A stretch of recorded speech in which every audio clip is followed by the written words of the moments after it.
Ayan na, Ayan na. Wow, papasok na kami sa zero visibility area. Makikita namin ang ulap. Ay, may usok ba? Ayan na. Tingnan mo yung kulay puti na yan, ulap po. Tingnan mo yun ang forest. Ito na yung ulap. Papasok na kami. Ayan na. Ito na yung farm. This is it. Ay nako parents, kung alam nyo lang. Ayun na. Oh, sorry, nasa loob na kami ng ano. Nasa loob na kami ng forest. Maya-maya lang magsi-zero visibility na ito. Nalamig na yung mga kasama namin. Ayan na sila. Ayan, si Michael. Saka yung Kemi daw ng lola mo. Bakla dito na. Ayan na. Nasakit na tayo.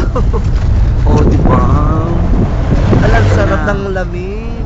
Wala na makita ang forest. Wala na. Ay, ang lamig. Diba, nasa loob na kami ng ano. Ayan na, dito na tayo. Ayun na. Nandito na kami! Ayun na, wala na. Wala na, hindi na namin nakikita yung iba, yung ilalim. Ay, bongga! Ay, ang ganda! Yun ang... Ayan na, sakit na tayo. See? Namiss na mga hindi sumama. Sa mga hindi sumama, sorry na lang. Sorry na lang kayo. Pero ang Next ganda year niya na talaga. lang. Ang ganda ng salubong mo. Next year na lang tayo sa sumama. Oh, hindi na namin makita yung kabilang forest kasi ano, sobrang kapal ng ulap. Pumasok kami sa loob ng ulap, tapos yung ulap naman, wala lang. Talagang ano. Winelcome kami ka. Winelcome talaga kami sobra. Na-welcome kami. Parang sinasabing kailangan namin mag-enjoy dito. Pero ang sarap ng lamig. Oh, wala na. Ulap yung utak niya namin. Ayun na naman. Ayun na naman dahil. Pumapasok na naman tayo sa lamig. Ayun na, wala na. Ayan, ayan, sa baba, oh, may mga ano. Sobra. Allah. Sabi mo, nagtabat mo.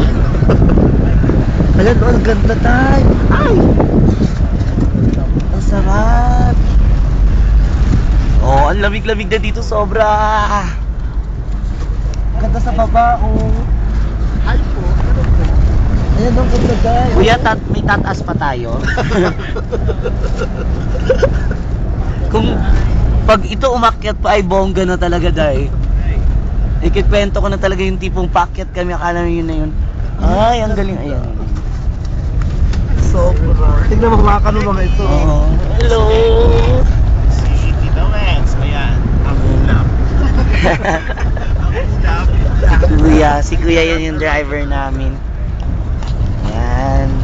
Ganda. Sarap. Ang lamig. Ay naku, kitang para tayong nasa isang cove na pumasok tayo sa Igitin mo si Bona. Ay nako, Bona, special mention ka day. Wala ka dito, ang ganda ning kung nandito ka lang. Sa lahat mga nanonood dito, ay nako, sabi ko sa inyo, ang ganda dito day. Experience yung ay. Sarap. Grabe. Kung hanap niyo ang pristine beauty of nature, ito na yon. Yan. Ay, yan, nag-slow down kami. Kasi nandyan si bantay si Kagawad. Alam, sarap po. Lola mo. Sarap. Ako din. Sarap po. Mamaya. Lumig, sobra, grabe, promise. Okay, pero basta nagsimurin ako basta maramdaman ko yung lamig. Nagbaon naman ako ng medicine kit. Sabi ng parent ko magdala ako New set. para ano. Saka paracetamol. Kasi na yung ano yun. Huwag Yung na. puno. Ano ka ba? Palibasa kasi tumatanda ka na kaginari. Di sana pumunta ka ng Tugigaraw. Walang aircon doon. Ganda-ganda nga eh. Feel the presence.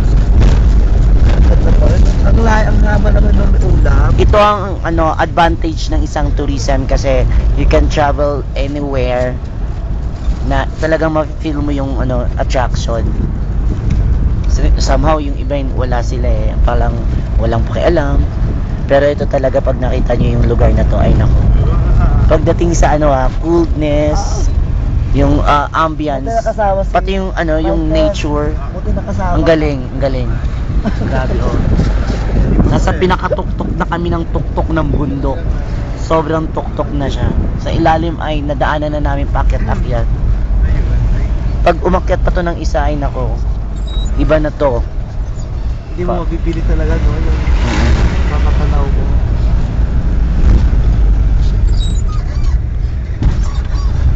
See?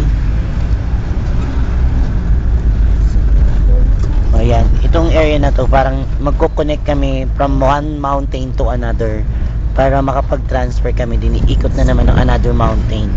So, in short, puro mountain. Ay, alam niyo ba mas mahal ang fish dito kaysa sa sa chicken. Kasi lahat ng fish dito inaangkat pa. Yung chicken hinuhuli na lang sa kalye. At saka yung wild boar nila dito, ay nako, closely relative nila yan dito. Kumbaga, anytime may makukuha sila dito, diba doon wala naman. Ayan. Lobat na. Hindi naman. Pinagandaan ko to talaga. Ay, tingnan mo ang hangin, oh. Para kang nasa frozen area. Aray.